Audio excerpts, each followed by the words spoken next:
All right, in this video, I want to share how you can perform under pressure. And this is particularly timely given a lot of players going into playoffs and feeling lots of pressure to perform and play at their best. And so there's two main things that I want to get through here.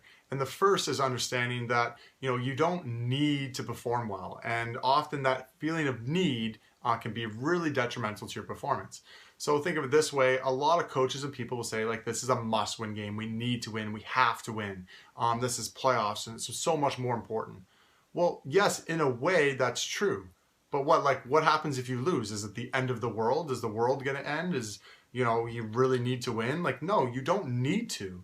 In a bigger perspective, it's just something you want and you could really, really want it. And when you really want something, sometimes that starts to feel like a need. And when it feels like a need, well, what happens to our pressure? Well, it drives our arousal level up, which means we get too tense and we overthink and we get worried. And that's obviously going to not improve our performance and actually can throw us off. So one of the big distinctions to make is that understand it's a want and have a healthy want. You can really want it, but remember that it's not a need and something you have to have. And then because of that, that leads into the second area, which is able to accept and let go of the possible outcomes.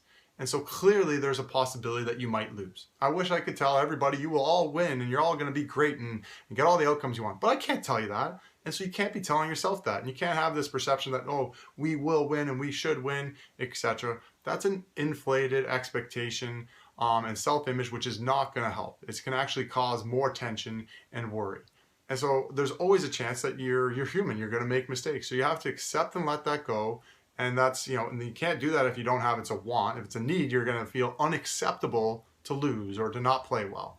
And so when we can let that go, then we're channeling the nerves. We're using this energy and putting it into a more constructive, hey, I'm grateful for the opportunity. I know I can what I can do. And when you have that healthy perspective and you accept things and let it go, this is what our reset routine is all about. Well, what does that do? We now can move past all the noise and get clear on how we want to play.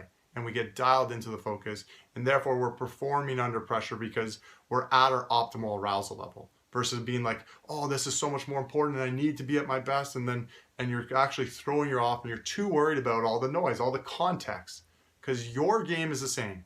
Because even though it might be playoffs or a big pressure situation and the game changes, the context and all these things change, your game remains the same. What you want to do is play at your best regardless of the time of the year, regardless of the context.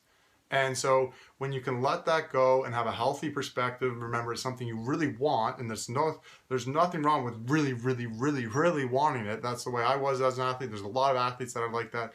They're highly motivated, but make sure it's a healthy want, let go of the need, accept and let go of the outcomes. So now you can relax and stay in your optimal arousal level and get dialed in on the process.